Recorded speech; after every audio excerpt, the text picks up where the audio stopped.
仔就係我唔使你養得起我，只要我唔使養你就得啦。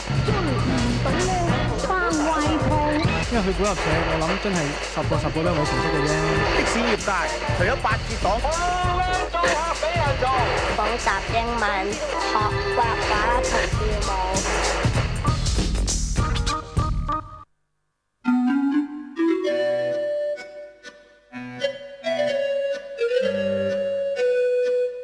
今日香港故事嘅題目係講男講女，咁啊所謂男女喺中國人嘅傳統咧都係男先女後，就男尊女卑嘅。有陣時咧我哋話 Ladies and Gentlemen， 咁呢啲咧都係喺有外國人嘅場合咧先至會講嘅，一般場合都唔會提嘅添。喺香港開埠以嚟咧，香港嘅華人婚姻咧都係依足晒大清律例，咁啊即係一夫多妻、三妻四妾都得噶。咁啊直至到1961年3月14號咧，先至由立法會正式確立一夫一妻制。咁即係話香港女人喺唔夠50年之前啊，唔好話同男人平起平坐啊，就算同另外一個女人，你都未必可以平起平坐，因為都有大婆、二奶、三奶，有次序嘅。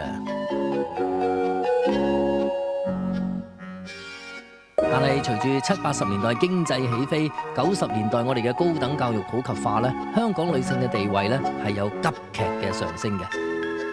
80年代10個大學生入邊咧只有3個係女性嘅啫，但係咧到咗06年咧，女大學生比男大學生咧已經超出4個百分點啦。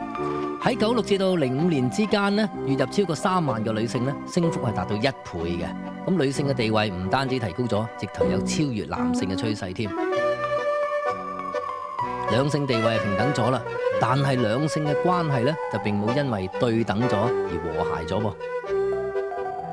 嗱，喺舊年8月底咧，香港男性網民咧就喺網上面發表對香港女性不滿嘅文章，引起傳媒關注。喺9月中咧，港男就發表港女81宗罪嘅文章，狂數港女嘅不是。咁啊，港女啊當然不甘示弱啦，亦都發表港男81宗罪還擊嘅。究竟港男港女其實佢哋何罪之有呢？今日我哋請嚟一男一女嘅嘉賓互相對質一下嘅。首先呢邊呢一位呢，就係拍咗一套被影評人譽為吐盡港男苦水嘅電影《得閒飲茶》嘅導演肥仔聰，而呢邊呢一位呢，就係曾經喺報紙專欄上面寫過一篇為港女平反文章嘅新一代愛情小說作家唐希文。兩位你哋好。你好，大家好，大家好。嗰個女仔同我講，咁我同佢去飲嘢，咁其實我係聽下夜場嗰啲人嗰啲對白係點樣嘅，咁我就做緊 research，咁跟住話走咯，好啊，咁即係佢咬我入豆埋單咯，咁我嚇，我話以為我冇飲過，跟住佢話。喂，識做啦咁啊！邊有女仔去蘭桂坊飲嘢要俾錢㗎？